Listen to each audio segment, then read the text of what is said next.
I am Danny or Danielle, whatever you rather, and I work in the early careers recruitment team at Schroders. I started at Schroders in 2018 when I was actually 18 years old, straight after my A-levels. I wasn't really sure what I wanted to do. I knew I didn't want to go to university because I wasn't really enjoying education so much anymore, and I felt that I was a bit more of kind of like a practical learner rather than a theoretical learner. So I applied for a few apprenticeship programs, found Schroders, liked the look of their technology one, thought technology meant social media. It didn't, which obviously I know now, but didn't know when I was 18. And so I went through the process, basically went through the assessment centre, did reasonably well, but didn't have quite the knowledge that I needed. So I got basically named the reserve candidate for the role. A month or so later, I got a call back from Schroders saying that a role had come up in the early careers team. Would I be interested in giving it a go? They thought I'd be a good fit for it. I'd obviously never really had much exposure to that kind of area, but thought I'll trust in what they kind of say if they think I'll be good at it, and kind of gave it a go. And here I am 4 years later, still doing the same kind of role. It's just kind of expanded and grown over the 4 years that I have been at Schroders. But enough about me, into Schroders and investment management more generally. So if anyone doesn't know what investment management is, I'll just kind of give it a brief overview of some of these kind of bubbles on the screen now, and then, like I say, any other questions, happy to kind of take them on at the end. So investment managers or asset managers, basically what we do is invest money on behalf of companies or individuals to generate a return and basically help them meet their financial goals. Obviously, we are a business, we do need to kind of make a profit and have some money ourselves. So the way that we do that is we basically charge a fee as a percentage of what people invest with us, and use that to pay our people, keep our business running, and make sure that we can kind of, continue to help people to meet their financial goals and things. The money that we invest and the money that we kind of put into other businesses to help fund them is obviously helps the economy, helps other businesses keep running and things like that. We do invest in a number of asset classes, which are in the orange little bubble in the bottom left-hand corner. So equities, fixed income, multi-asset, private assets, and alternatives. I'm not going to go into them because, like I say, I do work in HR and not investment, but you can find out loads about them if you kind of give them a Google. We have lots about them on our website and things like that. And if you're interested in investment and that kind of thing, I would definitely recommend doing your research on those areas. So our clients, so we have kind of a range of different clients. They're institutional, retail investors, or financial institutions. So people could use it for insurance companies, for pension schemes. But we also do work with charities to help them kind of maximise the amount of money that they have to help people, and also high net worth individuals. So people that invest their own money that they've earned for kind of financial goals that may be around family or something like that. But that's just a little bit about investment management generally. To be Schroders specific, sorry, my screen's gone funny. To be Schroders specific, we have under management. Can everyone else see my screen okay? Because mine's gone funny. Yes, I can see it. It's not presenting anymore. It's just like the window. Okay, fine. I'm gonna try and present again, but if it doesn't work, I might have to just leave it at this if that's okay. Okay, cool. I'll keep trying this way. I think it's my screen, not on kind of presentation, but anyways, Schroders in numbers. So this has probably gone up a little bit since I last checked, but assets under management. So we had, last time I checked, £615.2 billion worth of assets under management and administration, just over 5,750 employees, and that is globally. We were founded over 200 years ago, so we do have over 200 years of experience in the investment kind of area. And we do operate in 32 locations across Europe, the Americas, Asia, Middle East, and Africa.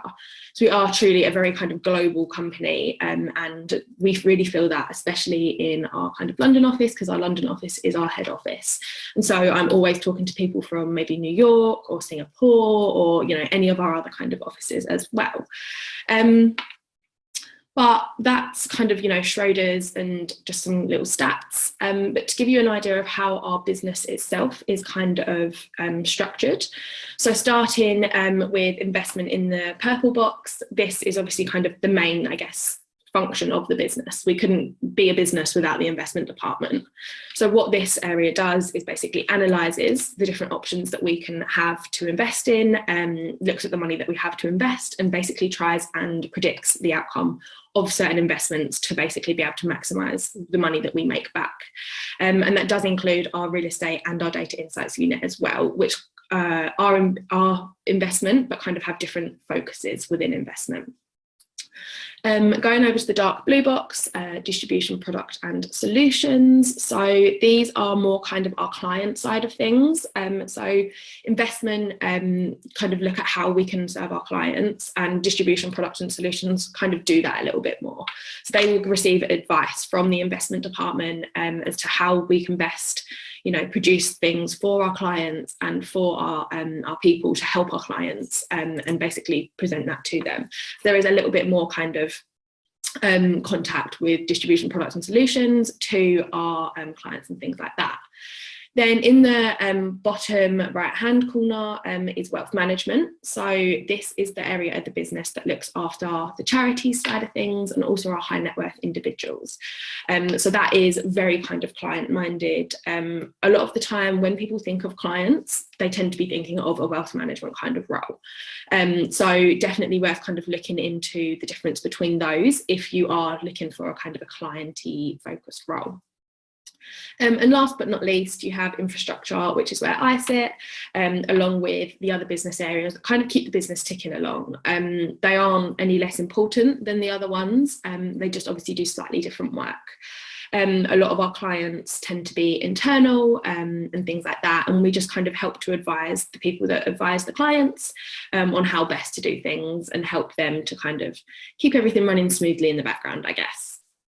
But we do have roles in all of these business areas, so happy to kind of answer any other questions, or alternatively our roles are posted at the moment, so all of our job descriptions are on the website, so it's always a really good way to kind of get a good understanding of how the businesses work and what kind of thing you'd be doing in each area.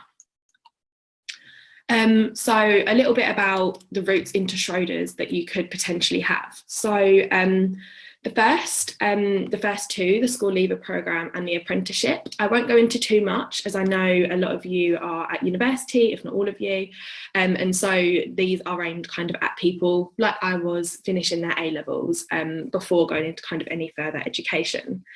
The internship programme, so this is aimed at students in their penultimate year of university, so in their second to last year or in their final year that are going on to do a master's later on. It does say it's an 8-week programme, but it is actually a 10-week programme. It's just been updated, so as of next year it will be the first time that we run it as 10 weeks. But basically what the internship is for is to come in, gain some experience, get a really good idea of how the business works, but also to understand what you enjoy a little bit more. And you know, we know that this might be your first time kind of working in a corporate environment, in an office, doing this kind of work. And so it's a good chance for you to learn about yourself, as well as learning about us, our business and our industry too. If all goes well on the internship programme, you do have the opportunity to kind of convert onto the graduate programme. But just to make it clear as well, the internship is not the only way onto the graduate programme. We do open our graduate programmes externally for applications as well. So if you are looking for a graduate programme, you're not kind of, you know, you're not too late. There are still ways to apply externally. But what our graduate programme is a chance for you guys over 2 years to rotate around the business area that you choose. It's obviously paid, as is the internship. I can't remember if I said, but yeah, so you come in and you basically get loads of exposures to the different parts of the business and things like that, just to help you learn about what you enjoy, to help you kind of get a really good kind of 360 view of that department. You do some qualifications across the 2 years as well, but dependent on what business area, they will kind of differ slightly. So I won't go into them, but we can give you some more information, and on the job descriptions as well, there's always a lot of information on that too. So a typical application process. So you'd come onto our website and submit your application online. We just ask for your CV. There's no need to do a cover letter. We know that cover letters can be really time consuming, and we know that we're probably not the only business that you're applying to, because there's so much out there and there's a lot of competition. So we appreciate that they take time. So we just ask for your CV with some information about what you've done in the past and what you want to kind of do in the future.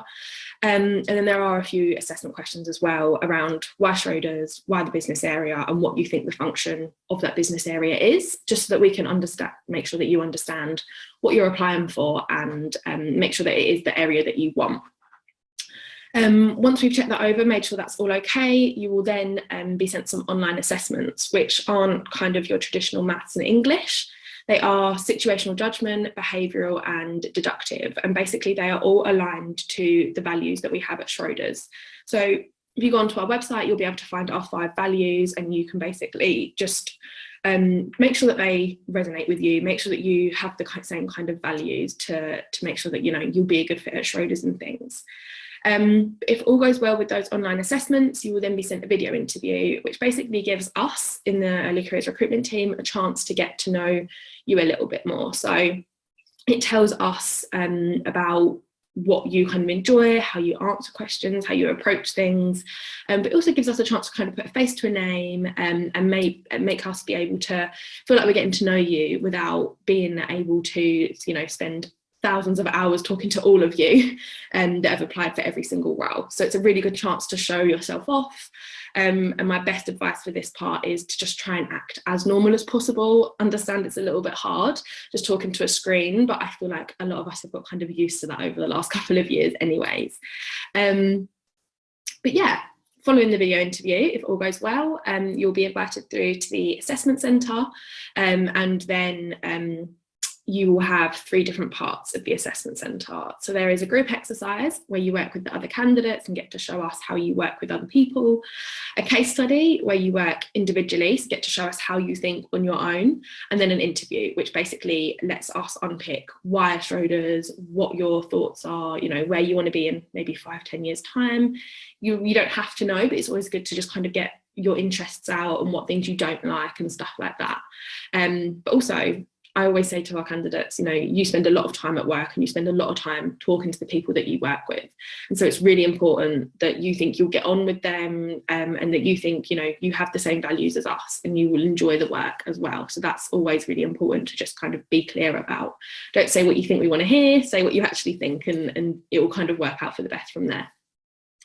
If you're coming in for the internship or for the other 2 school leaver programs, you will then receive offer or feedback following the assessment centre. If you're coming in externally for the graduate programme, you will then have one final stage, which is the final round interview with the leadership team. And that kind of, if you come in from the internship programme, that will happen following your internship programme a year before the graduate programme starts. But if you're coming in externally and doing the process, that will happen pretty much straight after the assessment centre, you know, a week or so afterwards. And then a little bit as to what we're looking for in our applicants. So I'm going to start with motivation and drive. This is probably the most important thing that we look for in our candidates. We, you know, appreciate that not everyone has the time or the resources to go out and get loads of work experience, or to do loads and loads of research and learn everything there is to learn about investment or investment management or anything like that. Also appreciate that, you know, just to Google it, it can be really hard to pick out the information that's right, that's wrong, that is also, you know, just important. So if you can show that you have motivation and drive, it is the probably most important thing, because we can learn, we can teach you whatever you want to learn. We can, you know, teach you how to do things, the kind of how do's and don'ts of things as well, but we can't teach you to want to do the role. We can't teach you to want to turn up to work every day, and so it's definitely the most important thing. Skipping over to commercial awareness, So this is where your research will come in. Any research that you can do is great. You know, even if it's looking at the news or the morning of your assessment centre, or picking out something specific about Schroders that you like or you resonate with, or anything like that. And I guess doing talks like this too help to just kind of give you a good kind of position to come in to do an assessment centre. So any ways down the side there that you can kind of get involved in, you know, research, anything like that before coming to an assessment centre is always good, because it shows that you've got, you know, you've taken the time, you've put in the effort to just have a little look, even if we don't know everything.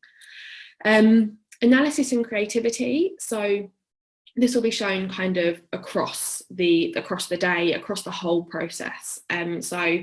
They might be shown in kind of examples that you use in your video interview, or we might, in the situational judgment assessment and the online assessments, see parts of how you analyse things or whether you're more creative. And obviously every job will have kind of a different need for each of these things. So if you're not hugely analytical and you're more creative, then maybe somewhere like marketing is a good area for you. But if you're more analytical than creative, maybe investment or the DIU or something like that is a little bit better for you. So I guess that's something else for you to think about. But anywhere that you can show that where you've done it in the past is great. And last but not least, communication and teamwork. Again, this is kind of shown throughout the whole process. So examples, assessments, but also on the assessment centre on the day, how you talk to people, how you answer, you know, are you being clear in your answers? I know it's a little rich coming from me, but are you speaking slowly? Are you being clear? And things like that. But also in the group exercise, how are you working with the other candidates? Are you working nicely with them? Are you taking on a leadership role? If you are, that's fine, but how are you approaching that leadership role? You know, are you giving other people a chance to speak? Are you making sure that their ideas are heard and considered by the rest of the team? Or if you're not a leader, you know, are you making sure that you get to put your ideas out there? Do you have the kind of confidence to do that as well? Because obviously a lot of people are worried about being kind of overpowering in group exercises and things like that, but we also want to hear about your ideas. You know, even if you put them out there and they're not successful or they don't get taken, someone else has a better idea, that's fine. We just want to hear how you think and how you've kind of approached the issue. So it's definitely worth always kind of putting your ideas out there.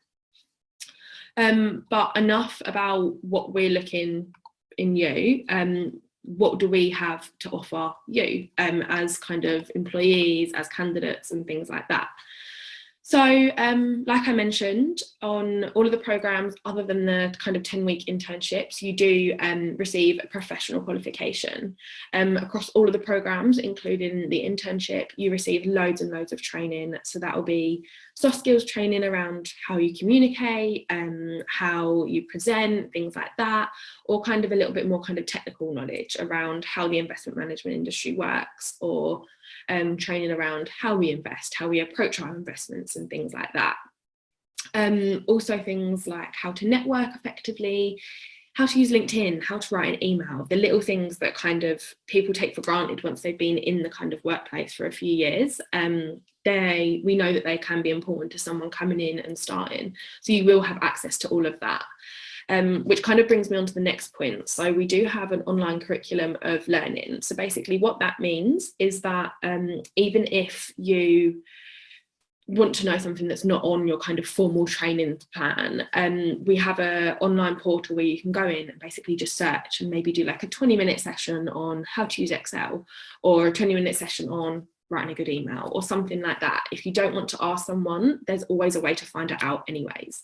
So it's a really good thing to utilise when you can, and we do kind of, you know, encourage all of our employees to do that. Social events, so all of our kind of early careers, people are given a social budget. So you'll have days out planned, evenings out planned after work. I know our recent grad cohort did a massive rounders day after work in the summer, and you know we also just recently did like a IMC celebration at the Sky Gardens last week, and things like that. So we do try and kind of make you into one big group as much as we can and get you to kind of network and meet with other people, which kind of by, I guess, automatically helps you to learn a little bit more about the other business areas. Culture and flexible working. So as someone that came in as an early careers learner at 18, had no idea about anything kind of corporate or anything like that. The culture is a really lovely culture to come into. Everyone is so willing to help, and all of our early careers programs are really highly valued. Everyone likes to meet their early careers learners and kind of help them in the best way they can. We have loads of mentoring programs and things like that, but also flexible working. We do obviously work from home a few days a week, as I am today, and also then have the chance to go into the office and do your kind of in-person networking and things like that too. We also have a gym on site in the office. You can see like a picture of like a quarter of it on the bottom there. So you have free access to that. All of, I think it opens at 6 a.m. and closes at like 7 p.m. or 8 p.m, something like that. I've never been there that late. I tend to go in my lunch break or before work, but it's open all day. There are classes available all day. So as long as it's okay with your manager, you can just pop along, and it's a really nice way to kind of get away from work for a little bit and use it on good kind of exercise rather than sitting at a desk all day. We also have a private GP and dentist on site as well, which sit next door to the gym. So again, you never have to go far if you need something. Volunteering days. So as part of kind of our CSR initiative, every employee gets a few volunteering days a year to use. So you can completely use that on your own if there's a charity that's kind of close to your heart or something like that, and you want to go off and do a day or half a day working with them, as long as, again, it's cleared with your line manager, then you're more than welcome to do that, and you get to use that as kind of paid leave. My team, we tend to do it as a team. So there's been a few times where we've volunteered at a couple of food banks for just half a day. And it's really nice to be able to, one, do things as a team, but also, be able to help people and know that the business is supporting you. And not only that, Schroders as a business will also match any kind of charity kind of donations or anything like that that you give monthly or things like that. So it's a really nice kind of corporate social responsibility initiative that we have. And lastly, the thing that everyone's thinking about is the salary and the benefits package. So we don't give out the exact kind of figures. It's something that is just kind of a policy that we have at Schroders. It's not something that we give out, but we do try and keep everything very competitive to try and keep it up with, the cost of living and things like that, because we understand that as an early careers learner, as someone that's starting their career, there are a lot of costs in regards to travel, or maybe if you're relocating, or even just workwear and things like that. So we do try and keep it so that you will be able to afford to work and afford to live outside of work as well. We have just recently reviewed everything to make sure that it is in line with the cost of living. As you all know, that's kind of a little bit wobbly at the moment. So last kind of slide from me around when you can apply and kind of the dates and things. So if anyone knows anyone that's interested in a school leaver application or has any questions, I can go through that, but the applications for that open in January. The other thing that I've not mentioned is our Spring Insight programme. The applications for that will also open in January, and the actual Spring Insight programme itself will run in April, normally for a couple of days, and it's to be confirmed whether it will be virtual or in person yet. Intern and graduate applications, as I mentioned, are actually open already. They will be closing on the 1st of November, so I would recommend kind of looking sooner rather than later, just because we do tend to get a lot of applications through, and so we do recruit on a rolling basis. So would do it sooner rather than later if you can. The start date for the graduate programme is in September, and the start date for the intern programme is June. But I'm happy to take any questions now, but if there's anything that people think of later as well, there is an email down there at the bottom called earlycareers@schroders.com, where you can contact us if you're having any application problems or have any, want any extra advice or anything like that. But yeah, I'm happy to take any kind of questions or anything now. Cool. We had a question in the chat earlier on just about summer internships applications. I'm guessing the applications for this summer have ended, given that we're in the autumn. But when do they open for next summer? So for internships starting in June, they are already open. So it's worth having a look on the website now. All the job descriptions are up there. Like I said, they'll close on the 1st of November. So sooner rather than later is better. We have a question about postgraduate students, saying, are there programs for postgraduate master's students as well? So our master's students are typically included on our graduate programs. We don't have a specific kind of master's or a PhD program, just because we did have them a few years ago, but we found that they weren't as popular. So everyone's kind of included on the graduate program. So our graduate program accepts people that have, are yet to kind of graduate, so people that will be graduating next year, people that graduated, maybe 4 or 5 years ago, or also people that are doing masters or anything like that as well. Another question, are there 6-month placements available for the business course? So we don't have any 6-month placements, but we do have a couple of 12-month placements, but also there might be a few kind of 6-month fixed-term contracts that get posted on the website, but there's no kind of formal placement programs, if that makes sense. Got a question we actually had yesterday in one of our other talks, which is quite interesting. I'll just rephrase it slightly from the way it's been asked. But are there any kind of CV red flags on applications that Schroders will look at and say, no way, Jose, we're not hiring this person? I guess in short, no, but there's definitely things that do make us look and think, ooh, and it's things like spelling mistakes. And I know it sounds really silly, but no one can spell Schroders right. And it takes 2 seconds to just double check on the spelling of Schroders. And so it's definitely worth making sure that you've read the grammar, you've checked your grammar, you've read your spelling and things like that, to just make sure that it's all okay. And the other thing that we get quite a lot is someone's uploaded their CV, but they've uploaded a CV that has been maybe reviewed by someone, so it's got comments on it of, I would remove this, or I would add this in. So it's just double checking, just double check everything before you submit. But there's no kind of like absolute no's or anything. We're pretty kind of, I guess, accepting. We've got a lot of questions about kind of where to apply for things. Is that slide that you put up earlier, does it have that link to the opportunities on there, just so I can post something in the chat? It doesn't, but I can grab it for you now. All of our things are on our website, so I'll put the link into the chat right now, and then you can just search, or if you go onto kind of the general kind of page, or onto the general roles, you can look through all of the roles, but everything is posted at that link there. That's perfect. Got a question now about so once you've completed the internship program, does that automatically entitle you to a job as a graduate, or is it kind of like, what's the process there?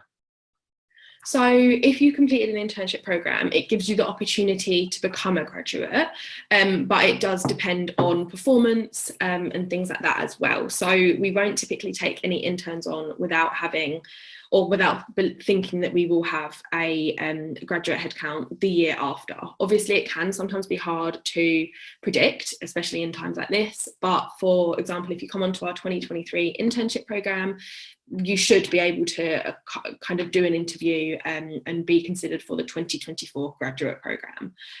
So yeah, like I say, we do open applications externally as well. So if anyone's not successful in getting an internship program position, then it's not like you're kind of done for, you've got no chance. We do open them externally, so you can have a look on the website too. Perfect. Someone asking just, and I'm sure this information is available on the site, but just might as well ask, the current roles which are live now on the site, are the start dates for those roles kind of next year, like next academic year, or the summer equivalent of? Yes, exactly. So all of the roles that we're open for at the moment are 2023. So internships June 2023, graduate program is September 2023. I've got a question. Actually, this is just following off the back of that. Is it possible to defer an application if you're not a final user, or you are, and then you decide to take a gap year or something? So we don't typically defer. It's kind of a case by case thing. We've done it before, but it's not a rule that we say, yeah, you know, we do it every time, purely because, like I say, the kind of headcount situation and budgeting and things like that can always change. So I guess if you're unsure, we always say apply, and then nearer the time we can work out what's going to happen, what's best, and things like that. Perfect. Are the graduate schemes all based in London? No, so we have all of our UK ones, I guess, are London, but we do have them globally. So I've been helping our New York team post some of theirs this week, also our APAC team, so Singapore, Hong Kong, Taiwan, things like that. So they are completely global, and they can all be found on that link that I just sent. So it's a global kind of page. So anything that you're interested in, if you just search maybe for graduate or something like that, they should all come up. Cool. Just to sort of follow on from that, are there many opportunities on the graduate scheme to travel to other offices around the globe, or are you you're based in one place and then maybe when you finish the grad scheme it's different? Yeah, so it kind of depends. A lot of the time in London, you do kind of typically stay in London throughout the graduate programme because it is the head office. And so it's where basically all of our functions are based. But that's not to say it's a definite no. It has happened in the past. It kind of depends as to, you know, if a space opens up in somewhere else and you want to try that for a little bit, it's definitely something that we can consider. So it's not a hard yes, not a definite no as well. Perfect. We've got a question now about kind of assessment centres. What would you say are kind of like the critical things that Schroders look for in candidates at an assessment centre? Maybe not the easiest question to answer. But... No, that's fine. So I guess, like, I know it sounds really cheesy, but like I was saying earlier, kind of the motivation and the drive and the want to work at Schroders, I think it's probably the most important thing. Obviously, we do ask that you do your research before you come into. So like I say, the job descriptions are by far the best things to base your research off of. They give you an overview of what you will be doing day to day, the kind of tasks you do. It gives you an overview of the team and of Schroders as a whole as well. So definitely look in those things. And if we can tell that you've not kind of done that research at the assessment centre, we kind of think, you know, how much time have they really put into preparing? So it's a really quick and easy way to just prepare. But yeah, any questions that you can ask in regards to your assessors or your interviewers as well to show that you're interested. I always recommend doing a little LinkedIn search on any assessors if you get their names before an assessment centre or anything like that. To just kind of try and mention, oh, I saw you posted this on LinkedIn, I found that really interesting. And it just kind of shows off a little bit, but not too much. Yeah. Question now about the interviews. So like, what would be your kind of sort of top tips for an interview? So I think with an interview, it's really important to be as genuine as possible. Like I say, we don't expect you to say what we want to hear. We want to hear what you want to say. You know, we know that everyone's slightly different. We don't look for one kind of certain person that, you know, that we hire. We are open to anything. So if you have maybe like a slightly different view than you'd expect us to want, say it anyways, because that kind of thing is what we are looking for in people. We want people to come in and have a different kind of, I guess, opinion or standpoint on something, and someone that's going to challenge things as well as kind of, you know, learn and input. But also another tip that I always say to candidates is, if you don't know the answer to a technical question, be honest. Don't kind of, you know, blag it and try and make it up. Be honest about, oh, I'm not entirely sure, but I'd love to learn, or I would guess this, or maybe to find out I would do this or that. And it's being honest that, you know, you're not 100% sure on things, and it's not kind of setting up an expectation that's too high for you to hit initially. It's just saying, I don't actually know that, but I would be really, really happy to learn it. And again, that shows your motivation and drive for the role. Really, really like that answer. Does Schroders help with accommodation for the internship, or is it completely on the student's responsibility? So we don't provide accommodation, but we're happy to be, a lot of the time we are kind of like a reference for students, and sometimes in the past as well, if a student comes to us and says, oh, I'm looking for someone to share accommodation with, we can go out to the other interns and say, is anyone else looking, and kind of pair you up or something along those lines, but we don't provide it as such. Okay, understood.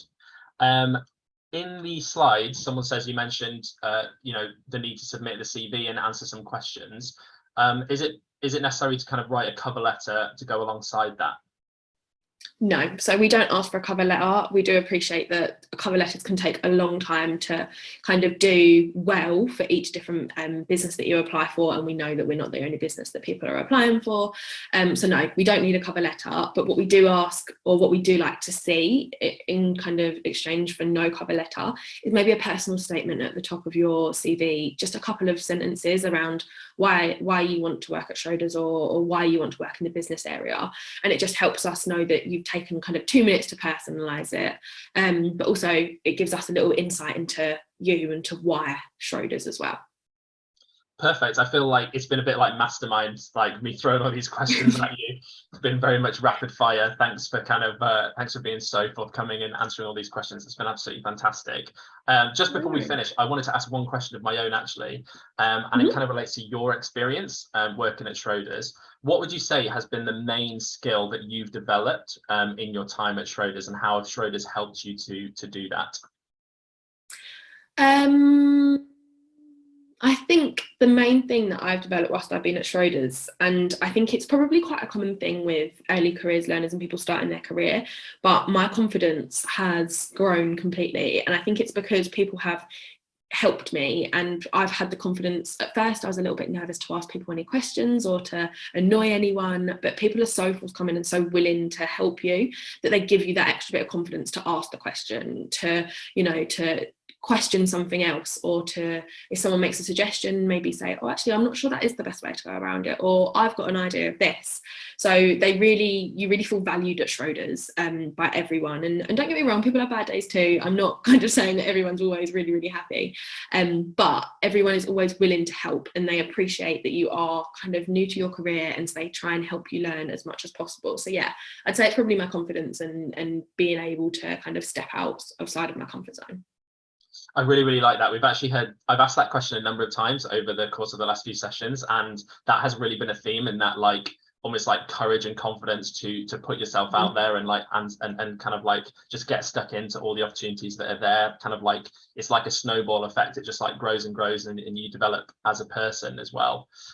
We've got time for one more question, which popped in the chat while I was asking that. Quite a specific one. Which graduate scheme does your ESG or sustainable investment finance work fall under? So ESG falls under the investment programme, but at Schroders, if you look anywhere on our website, anywhere on our LinkedIn, ESG is in everything that we do. We try and integrate it into every different business area. And so if you want ESG investing, then it's within investment. But if you want ESG generally, our CSR team, our product, solutions, distribution, everything touches on that. So any business area it is involved in. And also I've had a question come through to me directly around connecting with me on LinkedIn, and that's fine. If anyone does want to connect with me on LinkedIn, I think my name is Danielle Hughes on there rather than Danny Hughes. So yeah, more than happy to connect with people if they want to request. That's great. You may have opened a can of worms there with that. You might get 1,000 people asking. That's fine. I'm used to it. Yes. So that does it for today's Employability Week session with Schroders. Thank you so much, Danielle. Absolutely fantastic. So many questions flying at you. And it was really great to hear all about the opportunities available at Schroders. So thank you so much for joining us today. To everybody else, thanks so much for joining. Loved all the questions you've been firing out. Keep them coming. It's really, really great, and glad to see you taking advantage of this opportunity to kind of ask our partners directly at the source about their opportunities. So really, really great to see. We'll actually see you on the next call in just 15 minutes. We were on the call with British Airways, one of our newest partners, finding out all about their opportunities and their grad schemes as well. And if you missed out on the last one, this is a do not miss. because it's a absolutely fantastic session with lots of opportunities. Anyway, thank you very much, Danielle. It's been an absolute pleasure. To everybody else, we'll see you later. Goodbye. Take care. Enjoy the rest of your day.